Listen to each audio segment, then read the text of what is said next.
No, fuck it. I said this was my number two. This is my number one fight. This is my Okay, number one. okay. This is so good.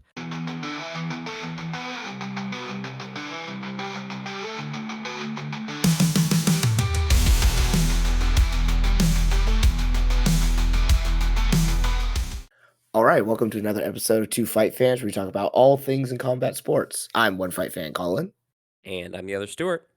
and Stu and we are both very much looking forward to October. So we have picked our top 5 most anticipated fights that are scheduled throughout the month of October across UFC and boxing and whatnot, as well as one wild card fight in case we have too much overlap between the two of us. And now that's one wild card fight, not in the organization one, though it could be coincidentally in the organization one. He just meant the Roman numeral one Uno. wild card fight. Yes, a singular, alone. Yeah. Great. Yeah, top 5. It has to be ranked, otherwise I don't want to talk about it. So why don't we start with your number 5 pick? The fifth My number 5. The fifth. We're gonna count down. Come on now. We can't We can't just go right to the grand finale. What are you, crazy? Yeah. So your 5th most anticipated fight of the upcoming month of October. All right. Rank number 5 for me is going to be Whittaker versus Chimaev. Oh my god, that's so low. That's so low. Yeah, because I'm very excited for it, but I don't know if it's gonna happen. That's true. But doesn't that make it a little bit more exciting? That you don't know? Yeah, it's like going out a night on the town. What's going to happen? What am I going to get up to? Who am I going to meet? What kind of substances am I going to consume? Who's to say? You never know. It's going to be exciting. Yeah, I just don't know if it'll actually happen, But if it does, it will mean a lot for the division, which is why it's still in my top 5. So yeah, go into that a little bit. Why is it one of your top 5? Okay, so first of all, we were already looking forward to this fight. What, 2 months ago? Whenever they were originally scheduled, whenever that was, and it was originally going to be like a number 1 contender spot, right, for the loser of DDP and or the winner, for the winner of DDP and Adesanya, and Whittaker has history with both of them, and Khamzat Chimaev has always been just lurking in the background, but because of his overall health, hasn't really been able to break into that top status there. So this would have been his opportunity, and now we're kind of back there again, and the middleweight division is just a mess right now. I have no idea. We were talking about this last time. What is this division? You've got people who you think should be at the top who are not. The people who are at the top are very confusingly there, and then you've got everyone else. And this division is just, it's a Willy Wonka ass division. I agree. Yes, exactly. And Whittaker is from a just pure logical standpoint, my last hope for this division to make any sense.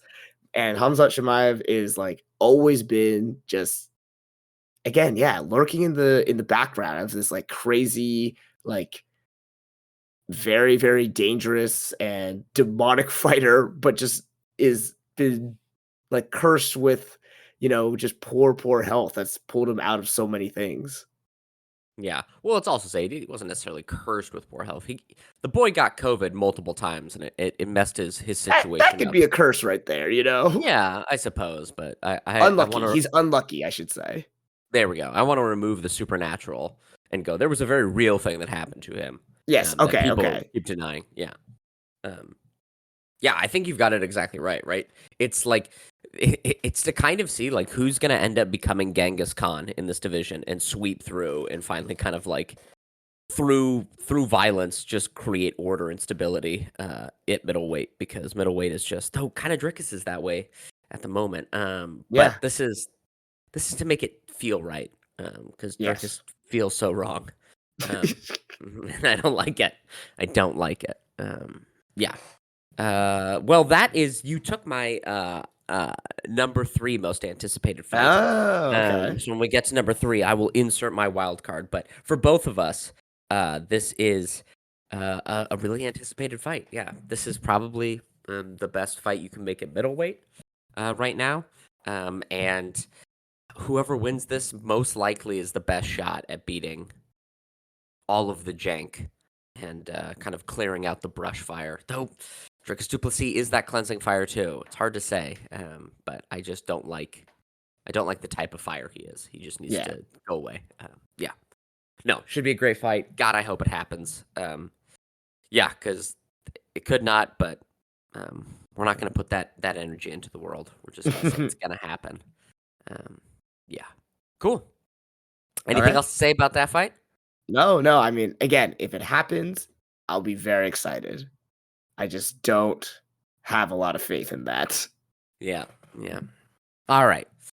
So my number 5, I'm actually not going to go in the UFC. I'm not going to go into boxing. I'm going to go for the Oh. first and only PFL fight that I've ever been interested in. That's Ah, not true. okay. There are 2 that I might be, but it is the return of the Predator, the lineal heavyweight champion, Francis Ngannou, back into MMA after his sojourn into boxing to fight a big, goofy, big man, Ferreira, and Renan Ferreira. This is for PFL's, I think they're calling it Battle of the Giants event because Renan Ferreira is 6'8" and cuts down to 265, and I think Francis Jesus. Ngannou is 6'6" and cuts down to 265. Like this should be. This is to kind of see the last little bit of Francis Ngannou in MMA. He is,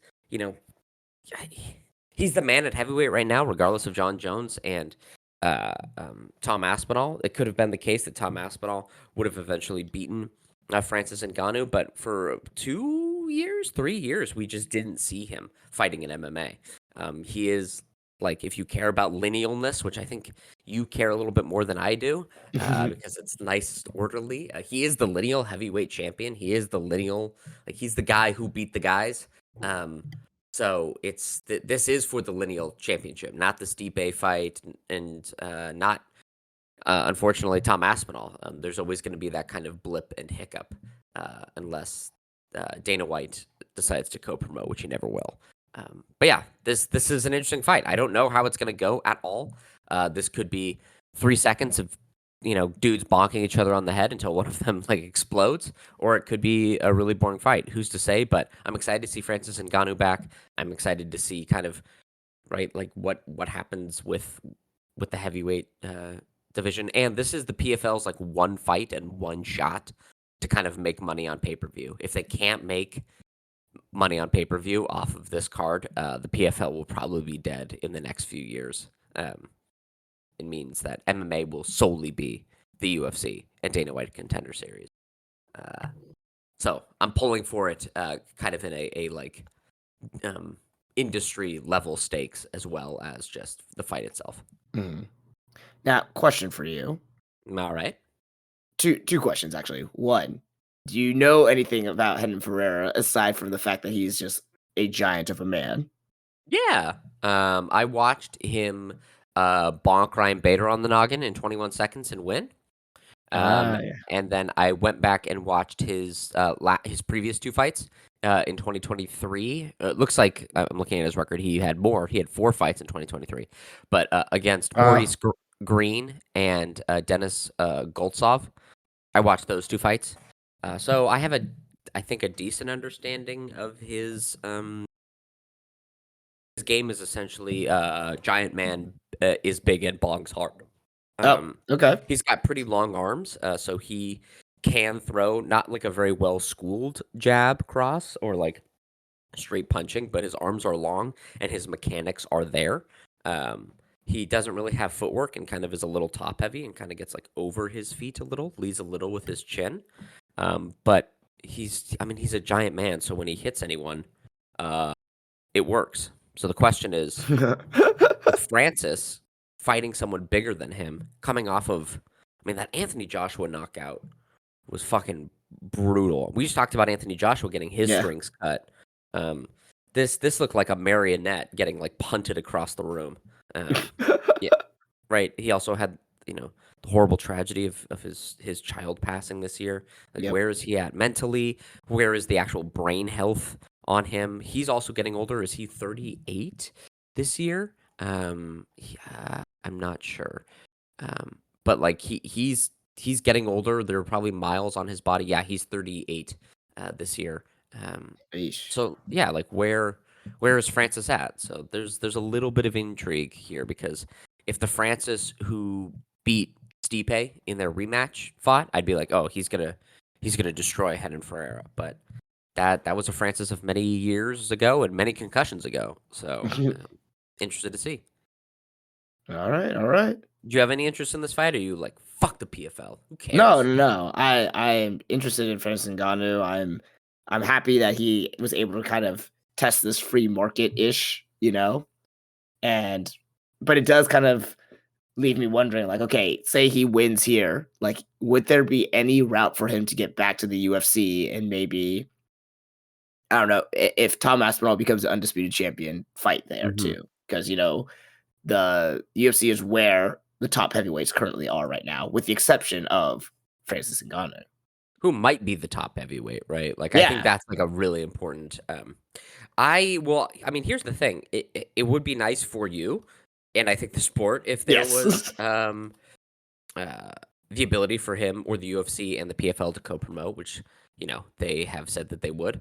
Um, It is, I think, he never gave a specific number for his contract, but I think it was rumored that when he fights in the PFL, he gets $10 million per fight. Uh, What? yeah, which is more than he was offered by the UFC.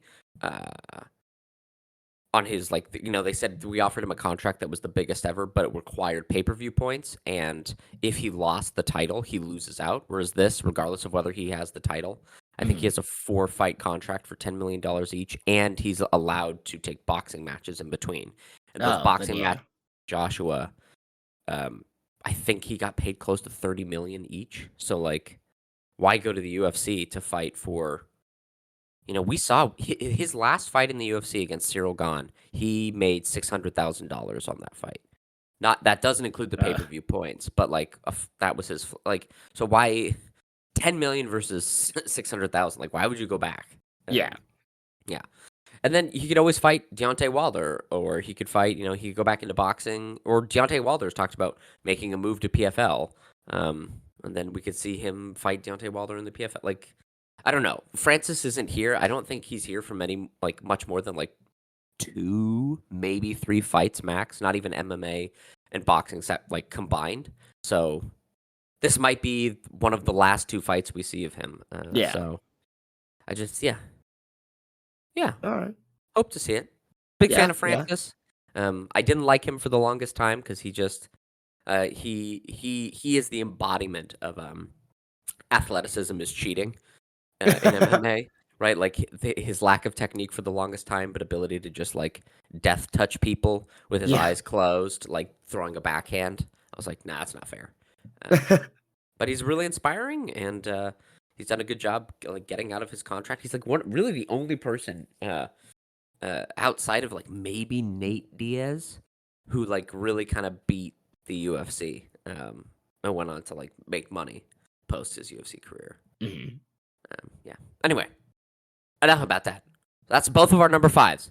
Yep. Uh, All eh, right. Number four, lay it on me. Like, you tell me. You go first this time. Holy shit! Let Well, me I know. alluded to it last episode. Fighting at the Apex because Lord knows we love warehouse fighting. Brandon Royval versus Yeah. Tatsuro Taira, number one contender fight, at least for Taira probably in the flyweight division. Flyweights are great. Love flyweights. It's not just because I'm a tiny, tiny man. And Tatsuro Taira is like actually kind of capturing my imagination of like, oh my gosh, we've got like a contender coming up, and we might have a Japanese champion in the UFC. This is so cool. He's fun to watch, but we talked about we need someone to test him, and we need someone to test him because he's still young and still kind of green, where he isn't super at risk of getting hurt. And boy, howdy, Brandon Royval, he's a test, but people don't really come out of fights hurt with Brandon Royval. So this is excellent matchmaking. I applaud the UFC for it. It should be an insane grapple fest, which I'm excited to see. 5 rounds, fantastic. It should be the headliner of a card. I just wish it wasn't at the UFC Apex. But this is a great fight. This is a great fight. Mhm. What do you think? Is this on your Yeah, list? this is on my list. Yeah, this is my number 3 pick. So Oh, all yeah, right, all right. Very yeah, good. exactly as you said. It's good matchmaking for a pretty. Like we said, I think last time or maybe a couple episodes ago that 125 is starting to become exciting again. You've got some new challengers coming up, and Tatsuro Taira is one of them. And I was really impressed with his last fight, his creativity with the grappling. He is young, so this could be one of those times where he kind of gets schooled or educated. But it is kind of not a squash match, it's not a setup match, but it is an opportunity for him to slowly ascend the right way to challenge for a title. And I'm excited for what the flyweight division has now, and this could be the start of a first Japanese championship title run. Yeah, it's So historically, it'd be great. yeah, it'd be great. Exciting to see. I think everything's yeah. Are you who do you think? I guess like who do you think comes out of this? Do you think Tatsuro Taira is going to be ready, or do you think Royval's gonna? I think his nickname is the Raw Dog. Do you think he's gonna Raw Dog him? Oh, gross. um, that's the thing. Like, I think Tyra has the potential, to kind of shock, kind of pull something out of his bag here. Because a lot of he's just so unorthodox with some of his fighting. And it's a different kind of grappling that I'm not familiar with, or I'm not used to seeing. Here. Yeah, but it is kind of like what we talked about when we first previewed their fights or his last fight, and it's just I kind of see this happening because he's so young, and the flyweight division is pretty dynamic. Like any one of these top contender fights for him could be the one that like finally sets him back a little bit, but that teaches him what is necessary to get to the championship rounds or to get to the actual title. But like you said, Brendan Royval is not like super dangerous per se, but he has demonstrated ability to win and like just accumulate points. So Mhm. with Tyra's like grapple heavy game, it basically becomes like, can he actually do some sort of wizardry to sweep or to get that submission? Whereas Royval can kind of ride it out. Yeah, I find your lack of faith in Tyra disturbing, but Yeah, I want it. I really want it, but yeah. you know, But you're scared. You're scared to open your heart up. I get I it. It am. makes sense. No, I think Tyra. I think Royval will win the first round, and then Tyra's going to take it to him. Mm. I think that's that. I think this will be a really big kind of like coming out party for Tyra. Open your heart up, make bold claims, so that you may fail spectacularly. That's what I say. All right, your number 4. My number 4 is actually Better Bevan Bivol in Oh my boxing. god. Fuck you. That can't be number 4. That can't be number 4. It That's is. that's my number 2. That's Fuck your number you. 2. That fuck you. No, better be B-Ball. That could be number 1. Okay, It can't, okay. you've got Tyra and Royval above that. Yes. Dude, you need to go walk into the ocean. Okay. Remember, I have even admitted I should be watching boxing more. Yeah. And the only reason it's so low on this is just because I've only seen like a few of each of their fights and only after what you have said, you know? Mhm. And I think it's a great matchup. I think both of these guys are like some of the best in their divisions and pound for pound in boxing right now. Like, and it'll be a very exciting fight to see. Don't get me wrong, And that's why it's one of these top fights for me. But I just don't know as much about them as some of these other fights that we have. Mm. Okay. Tell I'm tell me I'm te- still te- excited for it. tell me why you are excited for Better Beef and Beval. Okay. Well, after what you've told me here, like with these two are the ones who've been meant to be fighting each other for a while, but there's always been like another name or whatever, or a bigger name out there like Canelo and whatnot. So, but these two, like skill wise, record wise, they are the ones who are like lining up to fight each other right now, and it falls in line with my canonical order. These two are the best in their division, and they've accomplished the most thus far. And to settle it between them is exciting to me. And did you say who is it? Better Beef has like 24 fights and 24 like knockouts or something. He's got 20 professional fights, and all of them have ended by knockout, him knocking someone out. And not just like, ooh, they took a knee, ooh, whatever. I'm talking about flatlining, Yeah, absolutely destroying fools. but Um, Better Beef is also like really impressive as well, right? I mean, excuse me, Default is also extremely impressive with his record too. Like, it's not like, hey, it's very clear that Better Beef is like better, right? Yeah, like let's just look at like the numbers. They both stand 6 feet tall. They both have a reach of 72 inches. As a professional, Bivol has 23 wins with 12 knockouts, no losses. Beterbiev has 20 wins by 20 knockouts, no losses. Bivol holds 2 of the 4 titles. Beterbiev holds the other 2 of 4 titles. Beterbiev has an amateur record of close to 270 and 30. Dmitry Bivol has a record of 268 and 15. Both of Jesus. them have won amateur world championships. Both of them are from representing Russia. They now live in different countries, but represent in Russia. They both come out of that Soviet style of boxing. They both are ranked pound for pound right next to each other. They both are in the light heavyweight division, which has never had a unified champion of I all was 4 belts. I was gonna This ask, is this a unified champion? Yes, this will be All for right. it, right? We're getting it. We got it at heavyweight this year, and now we're finally getting it at light heavyweight. And not only did we get it at heavyweight with 2 people who, in that victory, would become elevated to one of the best heavyweights of all time, this will probably definitively tell you who's the best light heavyweight boxer professionally of all time. This is going to be so fucking awesome. This is going to be so good. This is.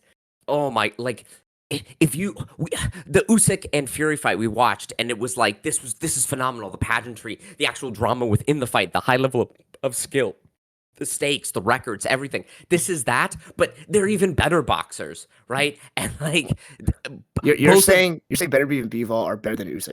no, okay, yeah, it's heavyweight, right? So like no, Usyk is better, but like Okay, this okay. is this is about as good as boxing gets, right? Like this is Yeah. about as good as the sport can get. This is everything is lining up for like grand historic contexts, and it's not 2 guys who are like, well, they're really good point fighters, but their fights are kind of boring, right? Beterbiev routinely gets hit really hard in his fights, but then he also absolutely massacres people. Bivol routinely hurts people in his fights, but is like a wizard in the ring. Has a phenomenal jab. Keeps up. Beterbiev has a high pace. Bivol has a little bit lower of a pace. So it's going to be a battle back and forth. Can Bivol kind of smother Beterbiev's volume, or can Beterbiev make this turn into a firefight? Mhm. This is, ugh. This is so good. This is so good. This is no fuck it. I said this was my number 2. This is my number 1 fight. This is my Okay, number 1. okay. This is so good. This is the fight. If you were only going to watch 2 boxing matches this year, it should have been Usyk and Fury the first time, but this should be the second one. Yep. Um, you Okay. gotta, you gotta watch it. Okay. Okay. It's so. And did you see the trailer for it? No, I haven't. I didn't even know Oh, that go there watch was the one. trailer. Yeah, Okay, like okay. look, Saudi Arabia is a oppressive regime that kills American journalists on other countries' sovereign soil. We cannot lose sight of that. But they make some wicked ass uh, trailers for their boxing matches. Like they're dressed as like Vikings and shit, and like cowboys, and like they make them. It's all about this like grand, like the history of warfare through time, and here it comes, and it's over the top and campy and kind of stupid, but also it slaps so hard. It's good. Watch it. It's great. This is a great fight. Yeah. No. I'm pumped. I'm ready. Let's watch it now. All right. Fuck All right. UFC Paris. Let's watch this. Yeah. All right. Ah, what a great fight. All right. So now we move on to number 3. I think I took your number 3 and you Yeah. took my number 3. So it's our wild card picks. Why don't Okay. you tell Okay. me, what is your wild card fight? It's not ranked, just one that I think people should be aware of or that you are excited for that didn't quite make it to your top 5.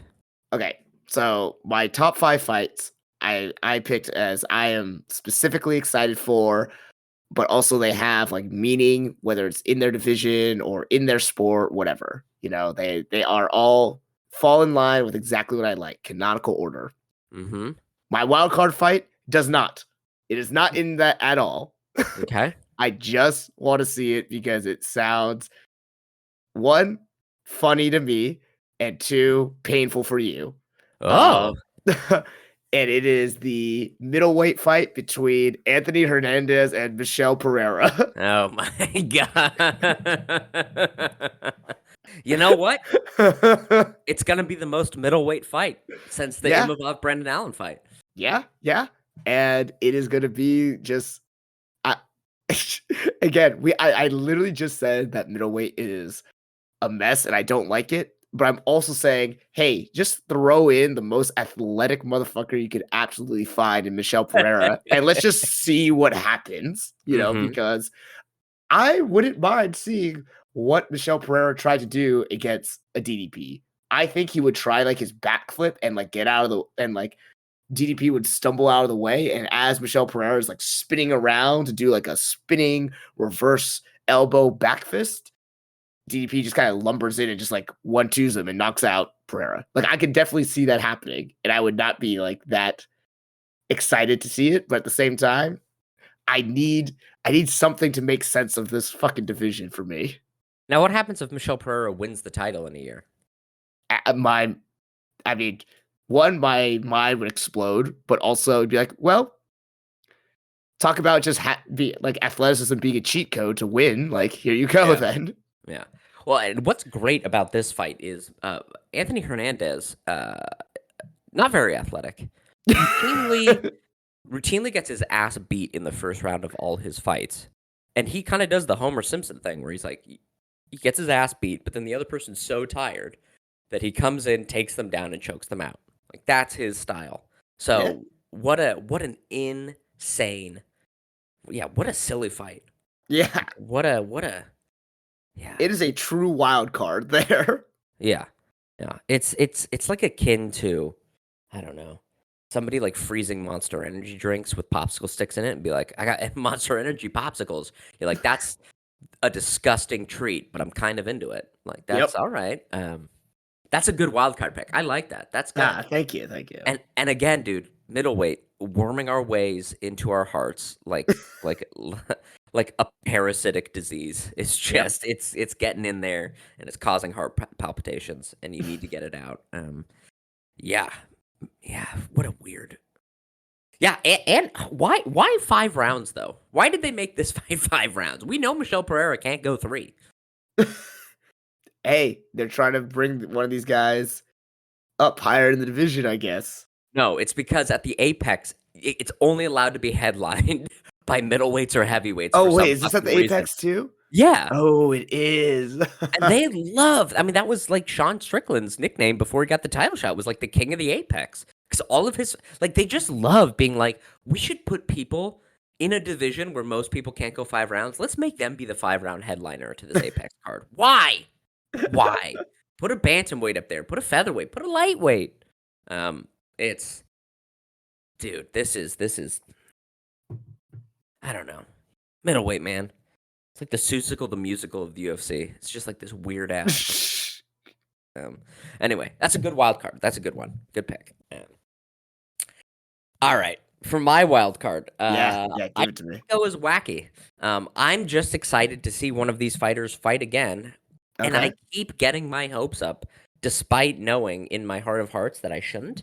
That he might get another title shot. I'm talking about the King of Rio, Jose Aldo, fighting Mario Batista. Yeah, man. I love me some Jose. You can't, anytime he's fighting, and he's moving up, like he's fighting, I think, the number 10 in this division. And it's like, man, I would have preferred to see him against Sean O'Malley because we already saw the Marab fight. But dude, when Jose fights, it's appointment viewing for me. I gotta see it. Yeah, that's I don't even know if it's gonna be a good fight because they put him at elevation in Salt Lake City. Which like, why are you Yeah. doing Jose dirty like that? Why are you doing that? Yep. You have in a month's time, you have a New York City card or you have the Abu Dhabi card. Yeah. Why are you making him fly to like Utah? The Mormons don't care about Jose. It's anyway. But this should be a good fight. Mario Batista is a good up and coming fighter who's like fun striker. And anytime any of these young guys have a chance at Jose, they love to like try to prove a point and see if they can beat him at his own game. And nobody's been able to do it yet. So I'm excited. I'm excited to see it. All right. Yeah. All right. Are you interested in this, or are you kind of like, Are you Oh over no. Jose?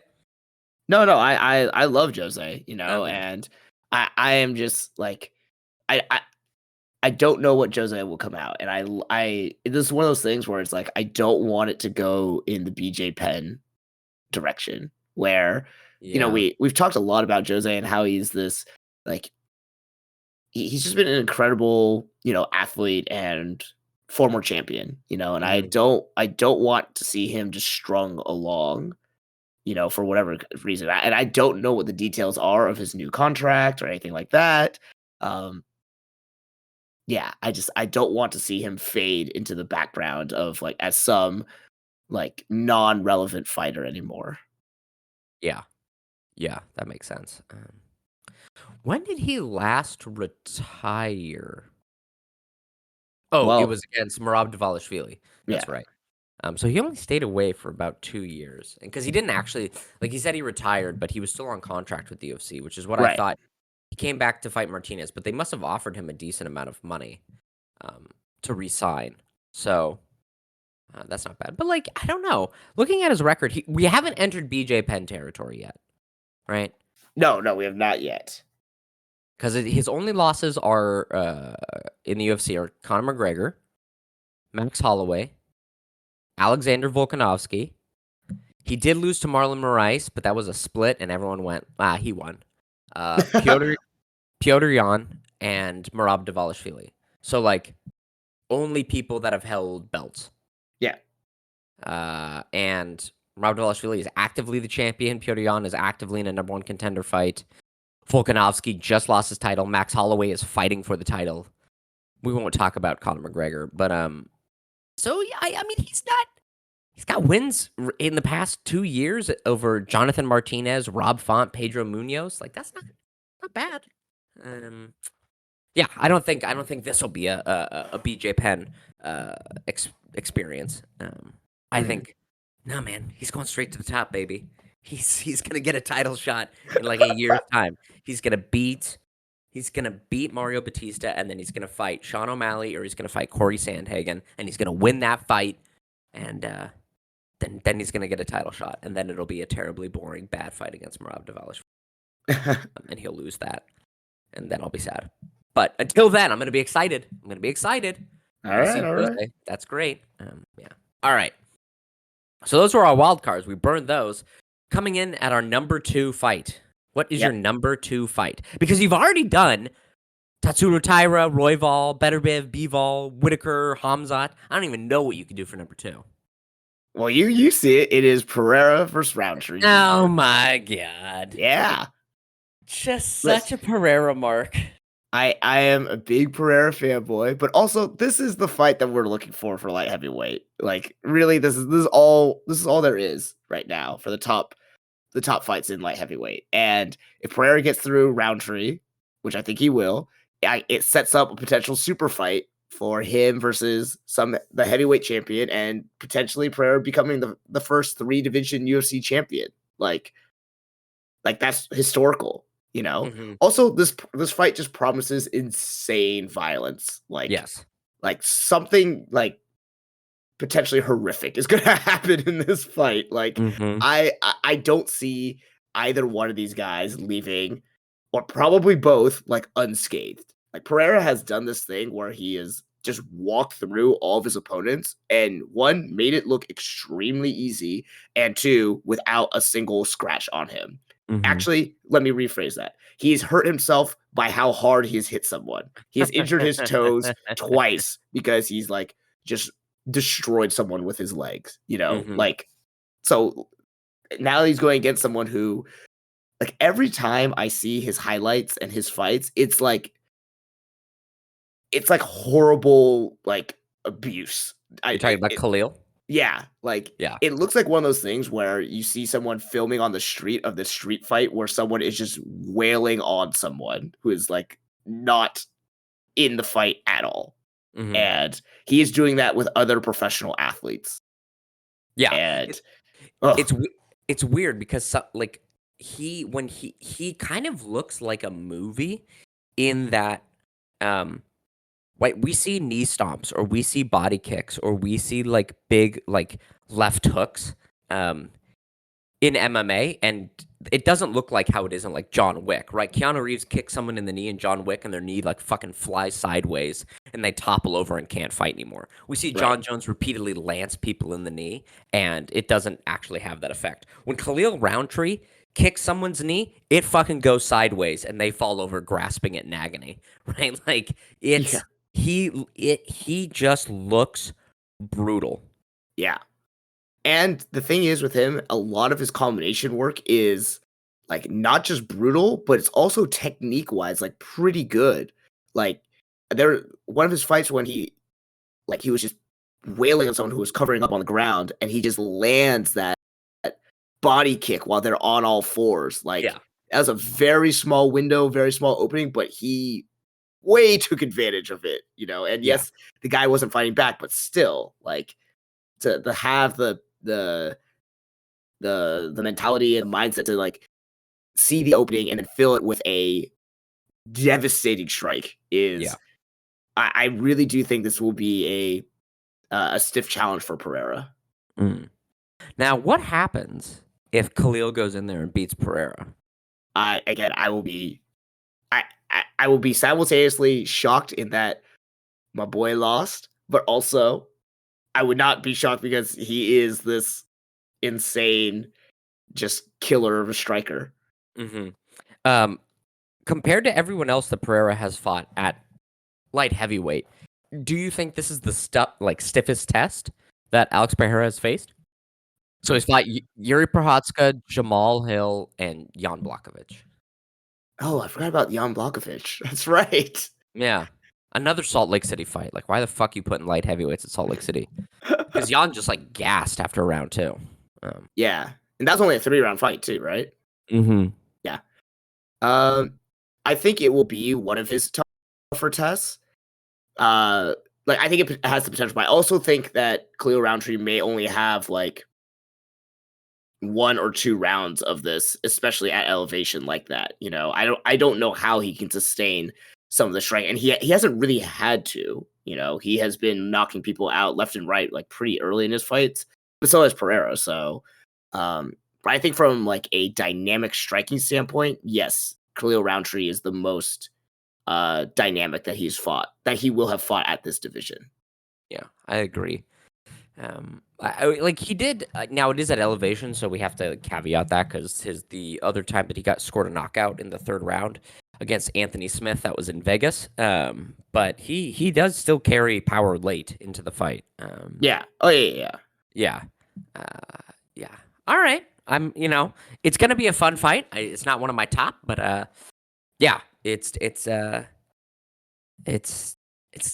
be good. I'm excited. Yeah. Dude. It's gonna be violent. It's gonna be violent. It's gonna be It's gonna be exciting. very violent. Yeah, I like it. I like it a lot. We'll have to, as we get closer to this fight, we'll have to talk a little bit more about like what exactly gets you so fanboying about Alex Pereira because he's cool, but like I don't get exactly the hoopla around him. Like he's a All very right. cool fighter to watch, but like people are like, dude, he's the coolest dude that's ever lived, and I'm like, he's Yeah. When we talk about 307, I'll yeah. share my fanboy reasons. Yeah, fanboy out. Convince me. All right. All right, number 2. which will be my last pick because we already did my number one with Better Beef and Bivol. You switched it now, though. I had to. Better Beef and Bivol, the best fight, like the pinnacle of what boxing is, right? Like that's a fight where you go like, this is about as good as boxing can get. There can be fights that are bigger, or a little bit better, but like overall, like that's the 1% of Mhm. fights. This other fight is the 1% for MMA. It's, Max Holloway versus Ilya Topuria. Like Yep. that's That's my that number is one. That's my number one, top baby. top shelf fight. It is. We talked about this featherweight, the division of kings, right? Every champion who's ever defended the belt at featherweight is in my mind like one of the best fighters in Max Holloway, Jose Aldo, Alexander Volkanovski. Conor McGregor never defended the title, but had probably the biggest impact on MMA since, I don't know, like Randy Couture or something. Like, Yeah. and Max coming off of the best moment of this year in MMA with that Justin Gaethje fight and that BMF title, looking rejuvenated, revitalized, and then Ilya Topuria not only taking the belt off of Alexander Volkanovski, but absolutely flatlining him in the process and making it look kind of easy. Which is something we've never, even Islam Makhachev didn't really make it look easy. In their rematch, he was able to get that head kick quickly, but nobody's ever had a full training camp, Volkanovski, and then been able to just like go in there and storm through him. This really, to me, like, talking about it in kind of hyperbolic terms, like, this is Topuria coming through, and he might in back-to-back fights take out the two former kings of this division and prove that he is the new ascendant heir to the featherweight throne. Or it could be Max Holloway, who we'd all counted out, coming back and showing that not only did he absolutely destroy Justin Gaethje's face, but he was able to beat the new, like, person that everyone is seeing as like the young gun in this division. It's the stakes couldn't be higher. The kind of like context couldn't be better. This is, and they both are like two of the best, like skill wise, best fighters in the UFC right now. Bro, this is gonna be so good. Ugh. Yeah. I mean, it's my number one pick for all those reasons, and just the drama behind it, the history behind it. You've got the historic future Hall of Famer in Max Holloway, coming back to try to reclaim his title. You've got the new rising star in Ilya Topuria, and just two very contrasting styles as well. That'll be fun to kind of compare and see. And there seems to be a little bit of like drama or bad blood kind of between these two right now. And it's kind of like you said, like Topuria has that kind of bravado and confidence that is reminiscent of like you said, a Conor McGregor. But it's really fun. I'm really excited. I'm also very, very nervous for this fight, and that just indications of like how good this fight's gonna be. Yeah. Do you have an early? I won't hold you to it, but like right now, in this moment, at 1 a.m. on September 26th, do you have an early pick? I go back. I actually go back and forth on this a lot because, like, in my mind, it's really hard to not see like just how devastating Ilya Topuria's like power is, and we haven't even seen his grappling in the UFC, and that's supposedly like what his original strong suit is. Mm-hmm. And looking up their stats, Max Holloway is 3 inches taller, but they have the exact same reach. Mm-hmm. And Topuria has wicked power where he just like slings these crazy hooking shots, and he's able to put his full body weight behind and his whole like frame behind that. And that could potentially spell, disaster for Max, because Max also likes to get in gunslinging fights where he just kind of swings from the hip like he did at the end with Justin Gaethje. Mm-hmm. But if Max can use a little bit more range and straight line shots, kind of like how he used that spinning back kick against Justin Gaethje or other tools to do that, then he has the potential to bring the upset because actually I don't even know who's favored in this fight. I can't imagine Topuria not being the favorite. I But don't know who the favorite is. Let me look real fast. yeah, and that the thing is like the Max Hall we saw at 155 at UFC 300 was so dynamic and so explosive and so good. I don't know if those days are still in there at 145 because the last few times he's been at 145, he's looked a little not not like washed or anything, but just like a little bit slower, just a little bit like hesitant to pull the trigger, you know. And I don't know if that's because of the weight cut. I don't know if that's just because of the people he was matched up with and they just happened to have his number. It was just that, or if it's just that, you know, time and with that style that he has, it's just harder at 145 for him. And I want the 155 max to come up, but I don't know if that's what's going to come out at 145. And I think his best days are at 155 now. But Yeah. he might be able to turn back the clock. And, you know, maybe this training for UFC 300, like, brought it back out of him or whatnot. I don't know. I think there's a lot of mystery and intrigue still, you know, to see with Max Holloway. Yeah, you sound like you're really hedging. Really hedging there. Like I said, when this fight was first announced or after, and we were talking about it as a potential even before UFC 300, I was pretty set on Topuria. Like I was pretty, like this is like this. There's no other way it can go. But then I saw how Max performed at UFC 300, and it makes me want to have so much hope. It really does. Yeah, it's a weird because I'm really high on Topuria. I think like Alex Pereira for you, I'm like really high on Ilia Topuria. I'm really excited to see him be a champion in this division and get big, you know, become a big star in the UFC, or even if he doesn't become a big star, you know, get really exciting fights and just kind of dominate for a little while. But I am also like simultaneously very sad that his title reign has to be built off of the corpse of Max Holloway. You know, like that's kind of brutal. But it should be a good fight, right? I think however this fight goes, it'll be like because Max is never in like really a boring fight, and Ilya's never really been in a boring fight. I can't say that like in the same way that like Benoit Saint-Denis and Renato Moicano will just be a car crash, that this will look like a car crash.